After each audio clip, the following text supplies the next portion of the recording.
For a little context, I, 23 male Kai, was always the disappointment child.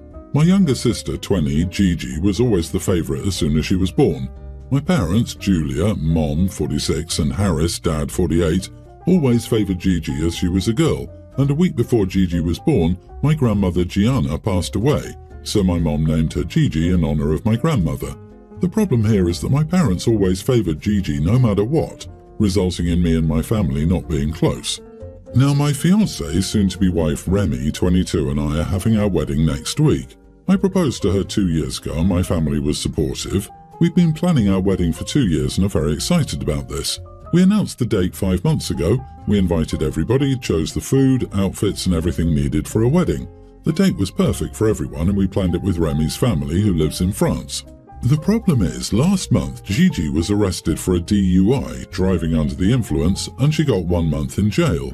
Of course my family is on Gigi's side, saying it's unfair as she's only a kid, but I personally disagree. Gigi is 20 years old, she's an adult, and this sentence could be a wake-up call for her to sort herself out as she could have killed someone or herself. As she's sentenced to a month, obviously she won't be able to attend my wedding, which I was kind of bummed about as she is my sister. I would have loved to have her on my special day, however my parents said it was unfair that I was having my wedding while she was in jail and I should change it so she could attend. I discussed it with Remy, but we both agreed it was far too late to cancel the whole thing a week before, and her family had already booked their tickets to attend the wedding. We also agreed that it's unfair to cancel on around 40 people just because of one person, and it would be too much stress, money and panic. I told my family this and they said I was rude. They said they wouldn't come without my sister, so I told them not to speak to me again if they won't support me. I told my family that they were always cavorting with Gigi and it was cruel of them to never be there for me. We had a lot of arguing and that's when I said, if you don't come to my wedding, don't be bothered by me ever again and I never want to speak to you again. I feel like I overreacted. I got a lot of angry texts from them and even some aunts and uncles. However, this hurt because they all refused to come and this was the one time they could have shown they loved me. Wow, this breaks my heart for you. You are not the idiot. Hugs for having your parents prioritise your sister's jail time, which I find very suspect because usually the first ticket isn't jail unless something else happened when she got the ticket. You can't wave a magic wand to change the date, so get married. Your parents will always disappoint you because you were never their priority after your sister was born. If you haven't gotten therapy, please get it. Tell your parents you cannot change the date, and if they want it changed, they need to pay for it. Obviously, they can't because they couldn't get a lawyer for your baby sister. I would also post on your socials that since your sister was arrested under the influence and couldn't make the wedding because of her poor choices, your side of the family has decided not to go to the wedding as a show of solidarity with your sister. OP, you're starting your own new life with your spouse. It hurts, but indifference would probably be more effective. Oh well, sorry you can't make it. People who are there for you get to be a part of your lives going ahead. If it takes anger and ultimatums to get them there, do you really want them there anyway? Now you're in the position of not being sure who might show up at the last minute, having them show up anyway only to complain the whole time, etc. I'm sorry that they suck and I hope you have a beautiful wedding and a lifetime of happiness. Dude, frankly it sounds like you're better off without them in your lives. I agree with this totally. Having to issue ultimatums is a great way to sabotage your day with reluctant, sullen parents. Find your joy with the ones who choose to celebrate your new life together. A simple, I'm hurt that you made this choice, I'm sorry you can't make it. And if you want to be snarky, you can tell them you'll send them pictures.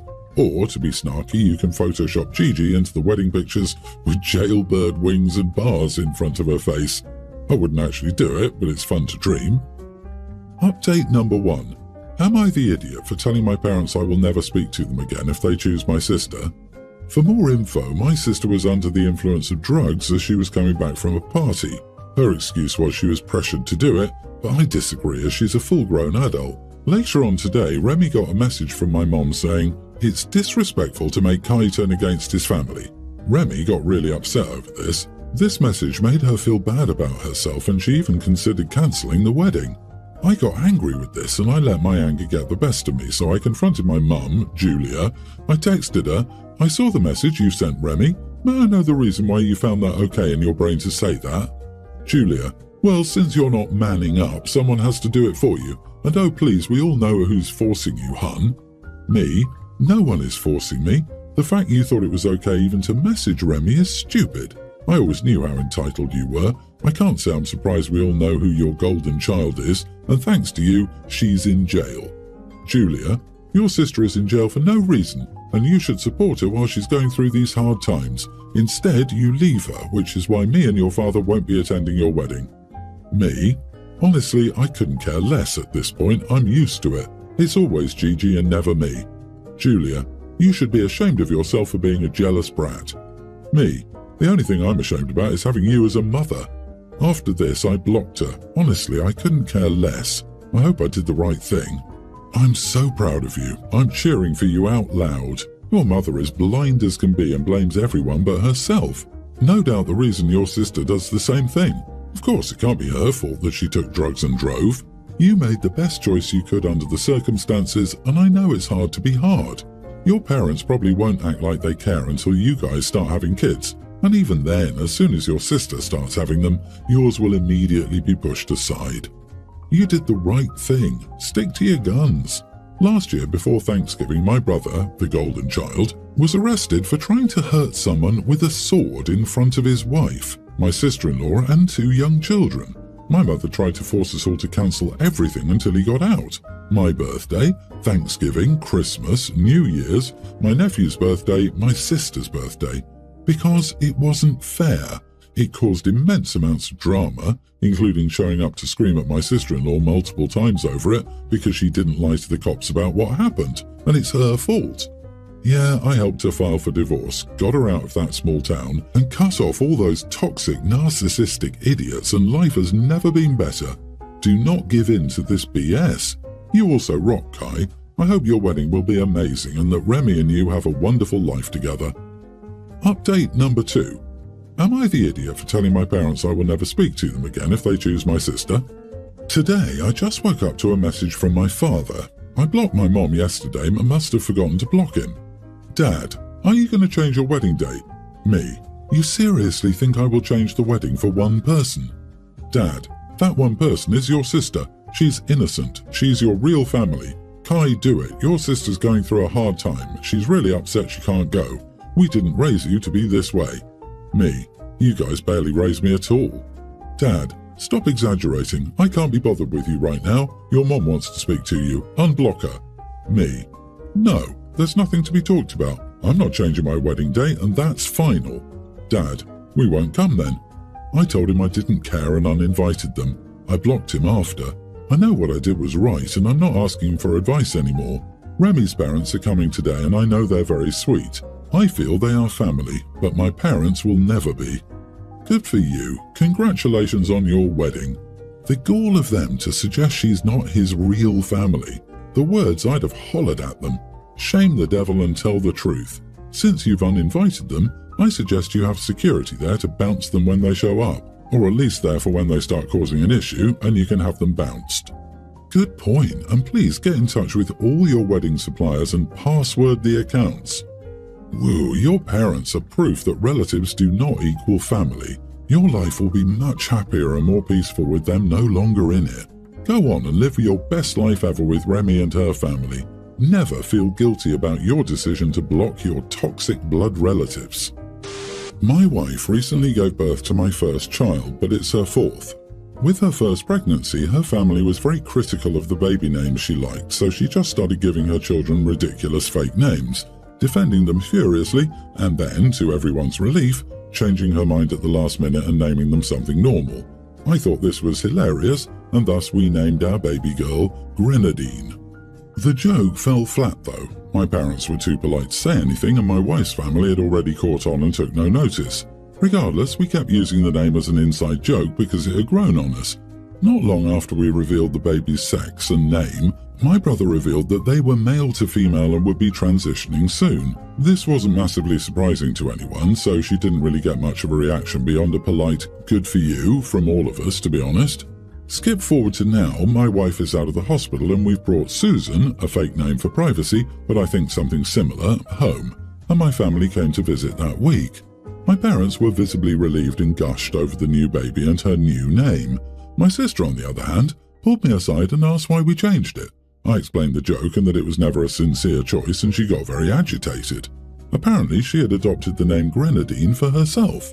I asked her why she would even do that, and she told us she felt connected to the name when she heard us say it. I told her I didn't understand the issue. She hadn't legally changed it, and she hadn't even introduced herself as such to us yet either. She said that she'd started using the name with her friends and in her daily life outside the family, and now it felt as if we were laughing about it behind her back the entire time. I went to rejoin the rest of my family because I was baffled at this point and thought my sister could pout for a while, but she'd get over it. She hasn't yet, and is refusing to speak to me or acknowledge the baby when I bring her over. My sister still lives with our parents. Am I the idiot? Not the idiot. I think your sister needs to talk to a therapist about boundaries, identity, and self-esteem. It's just so weird that she'd choose her newborn niece's name as her new name, as if that wouldn't have caused a bunch of drama on its own. It's almost like the sister was planning on creating drama and is disappointed that their ploy didn't work, so now they're falling back on being upset about something else. I'd bet $5 she was planning on telling people the baby was named after her, or in her honor, and now she's angry she can't force that narrative. You are entitled to have inside jokes. You have a right to name your own child. You cannot know what your sister tells her friends when you're not present. OP, it sounds like your sister has main character syndrome. It's not about your baby's name, as you already know. It's about the fact that you denied her the opportunity to grandstand. She wanted you to argue with her about the name Grenadine and her use of it. Somewhere along the line you'd be accused of not accepting her. You'd forever be cast as the villain. Now, by not arguing about the name, you've robbed her of the chance to play the victim. She's fuming. My husband and I divorced because he wanted to move his mother in with us, and I refused to live like that. He ended up doing so, so we divorced. It's been 2 years since our divorce, and our child is a young grammar schooler. The problem is our child constantly asks why we can't be a normal family, and my ex always puts the blame on me and tells our child things like, "Mommy didn't want me to help Grandma, so she left." Which is true, but he misses the context and he knows it. I was put in a position where I ended up taking care of a grandparent with dementia as a child, and I swore to myself I would never go down that path again. The reality is I was a stay-at-home parent. We all know sooner or later I would have been charged with doing the care. I was not putting myself through that. I tried to explain it to our child, but they're young and simply don't understand. All they see is their father doing his best to care for his mother. Our son also loves his grandmother to pieces. I'm at breaking point because this past Christmas my kid told me they hate the fact we cannot be with Dad. Ex had our kid on Christmas Eve, and for Christmas last year I wanted to take our kid to see my side of the family. Our kid was rude to my family, throwing tantrums and being a little idiot. I'm considering giving my ex full custody, not vice versa. I know I cannot provide the same life my ex could for our child. My mother-in-law has early onset dementia. He pays for her care. My husband has money but is not super wealthy, and he'll not be able to sustain the cost of care in the long run. My ex was fully aware of where I stood on this. I wasn't going to stay and become the one expected to solve the problems. No one on his side of the family has experience with dementia. They wouldn't listen to someone with experience that, in the long run, it's better to put them in a home early than wait until later. My ex especially didn't want to listen.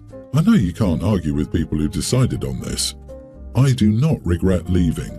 I do regret my years away from work as a stay-at-home mom.